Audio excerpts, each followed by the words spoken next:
सर्व माझ्या मैत्रिणींना मनापासून धन्यवाद। सर्वात प्रथम मिक्सरच्या भांड्यामध्ये आपण घालणार आहोत धने अर्धा चमचा, जिरे अर्धा चमचा घालायचे आहेत। त्यानंतर त्याच्यामध्ये बडीशेप आपण अर्धा चमचा वापरलेले आहे। त्यानंतर लसणाच्या पाकळ्या 7 ते 8 वापरलेल्या आहेत। त्यानंतर बारीक चिरलेलं आलं वापरायचं आहे आणि 2 हिरव्या मिरच्या या ठिकाणी आपण मोडून घेतलेल्या आहेत आणि स्वच्छ धुतलेला कढीपत्ता त्याच्यामध्ये वापरणार आहोत। आणि आता हे पाणी न वापरता आपण मिक्सरमधून बारीक असं वाटण करून घ्यायचं आहे। अशा पद्धतीने आता आपलं वाटण तयार झालेलं आहे, तुम्ही बघू शकता। आता वाटण बाजूला काढून घेणार आहोत। त्यानंतर त्याच्यामध्ये आपण मोड आलेली मटकी वापरायची आहे। ही मटकी मी घरीच बनवलेली आहे।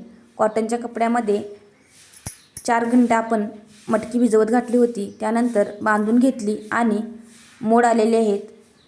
आता हे देखील पाणी न वापरता आपण मिक्सरमधून अशी रवाळ अशी पेस्ट तयार केलेली आहे। आता परातीमध्ये आपल्याला ज्वारीचं पीठ घ्यायचं आहे 1 वाटी, त्यानंतर गव्हाचं पीठ अर्धी वाटी वापरलेलं आहे, बेसन अर्धी वाटी वापरायचं आहे, त्यानंतर तांदळाची पिठी आपण अर्धी वाटी वापरायची आहे।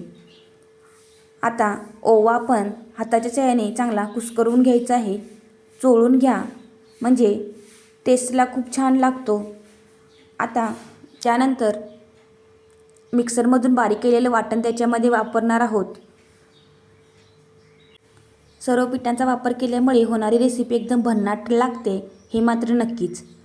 त्यानंतर थोडीशी हळद घातलेली आहे, हिंग घातलेलं आहे आणि त्याच्यामध्ये आपण चवीपुरतं मीठ ॲड करणार आहोत। या ठिकाणी अर्धा चमचा आपण मिठाचा वापर केलेला आहे आणि घरगुती बेडगी मिरचीचं लाल तिखट वापरलेलं आहे 2 चमचे। त्यानंतर त्याच्यामध्ये दही वापरायचं आहे, दही ऑप्शनल आहे। दह्याच्या ऐवजी थोडासा तुम्ही लिंबाचा रस वापरला तरीही चालेल।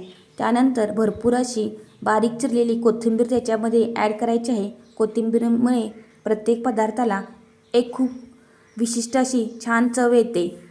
त्यानंतर मिक्सरमधून बारीक केलेलं मटकीचं आपण मोड होते त्याचीही पेस्ट त्याच्यामध्ये ॲड करणार आहोत। आता हाताच्या सहाय्याने मिश्रण पूर्णपणे एकजीव करून घ्यायचं आहे। मोड आलेली मटकी ना मुलं खायला कारकूर करतात, पण अशा पद्धतीने तुम्ही दिला तर त्यांना नक्की आवडेल। अंकुरित प्रक्रियेमुळे मटकीतील प्रोटीन, जीवनसत्व त्याच्यामध्ये विशेषतः काय असतं माहिती आहे का, क आणि ब गट असतो आणि खनिजे भरपूर प्रमाणात असतात। मटकी अंकुरित केल्यामुळे त्यातील जटिल कार्बोदके आणि प्रोटीन साध्या स्वरूपात मोडतात, त्यामुळे ती पचायला एकदम हलकी आणि शरीरासाठी एकदम आवश्यक अशी असतात। त्यामुळे आपल्या पोटांचे विकार कमी व्हायला मदत होते। मटकीमध्ये भरपूर तंतुमय पदार्थ असतात जे पचनक्रिया सुधारतात आणि बद्धकोष्ठता देखील आपली दूर करण्यास मदत करत असतात। यातना कॅलरीज कमी आणि प्रोटीन व फायबर जास्त असल्यामुळे पोट जास्त काळ भरल्यासारखं वाटतं, त्यामुळे भूक कमी लागते आणि आपलं वजन नियंत्रित राहायला देखील मदत होते।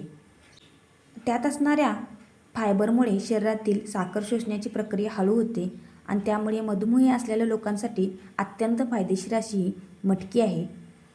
मोड आलेल्या मटकीची अशा पद्धतीने आपण खूप आरोग्यदायी असे महत्त्व बघितलेलं आहेच। त्याचप्रमाणे ही रेसिपी देखील अत्यंत पौष्टिक आणि रुचकर अशी आहे। अशा पद्धतीने जर तुम्ही मुलांना द्याल तर त्यांना ते आवडीने तर खातीलच, पण त्यांना कळणारही नाही। या ठिकाणी आपण मोड आलेल्या कडधान्याचा वापर केलेला आहे। स्वच्छ कॉटनच्या कपड्यावर आपण या ठिकाणी थालीपीठ थापून घेतलेलं आहे आणि तुम्ही बघू शकता दोन्ही बाजूने आपण थालीपीठ खरपूस असं भाजून घ्यायचं आहे, जेणेकरून ते चवीला एकदम रुचकर लागेल।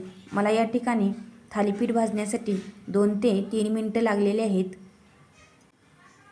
अशाच पद्धतीने दोन्ही बाजूने आपण भाजून घ्यायचं आहे।